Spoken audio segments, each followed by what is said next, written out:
Yo, Steve here. Hey, just wanted to give you a quick update. If you've tried the legacy data import in Excel from Yahoo Finance and you're getting an error message, I just wanted to kind of walk you through a couple of troubleshooting techniques that I use in order to try and get this thing to work. These are all kind of janky and I would say inconsistent. I've been able to get it to work using the normal data import wizard. But on some instances, the legacy data import may help you out.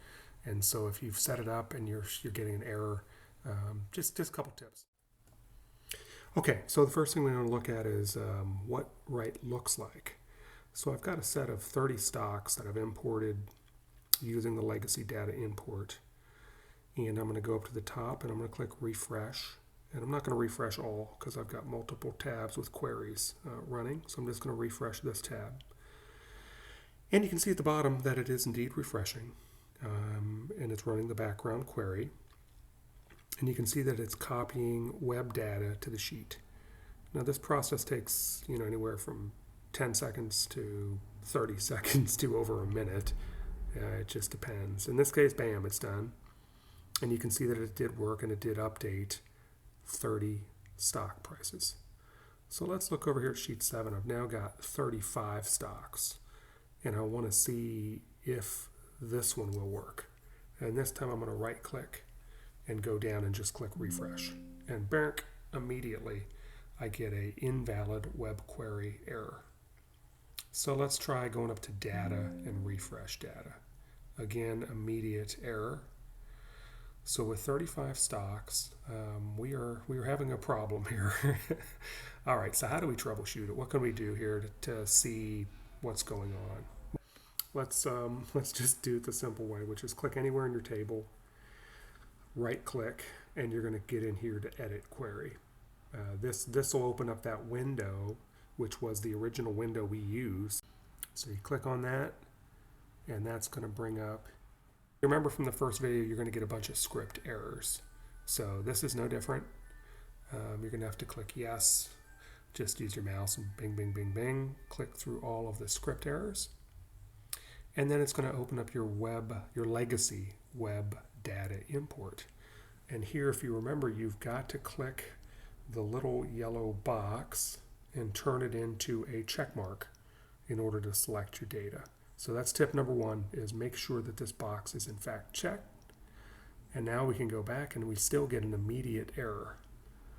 An invalid web query error. All right, so what else can we check here? Let's try one more time. All right, yeah, it's still giving me an error. Let's go to edit query. Okay, same thing. We're going to have to click through the script errors, right? The syntax errors that we're going to get. Okay, get back and we can see our web query.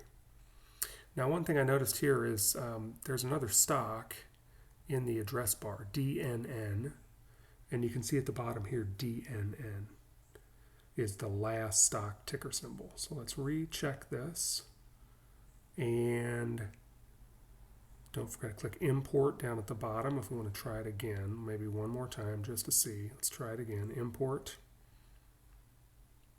Bang. Error.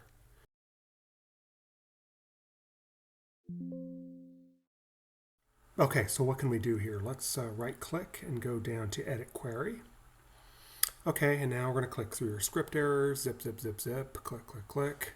And now let's go up and let's edit our web address up at the very top here. I'm going to delete out that last one and I'm going to click go and see if it'll refresh the page.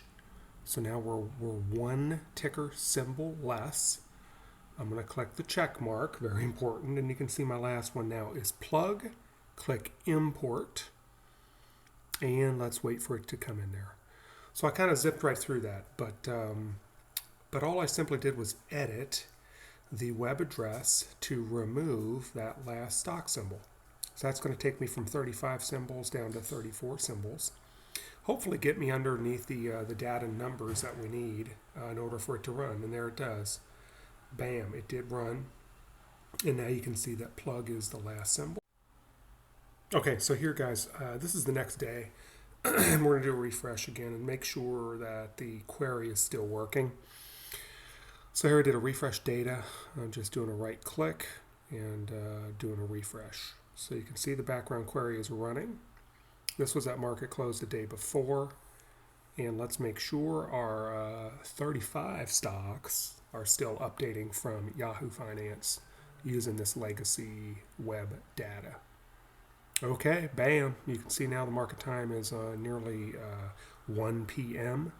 and our stock prices.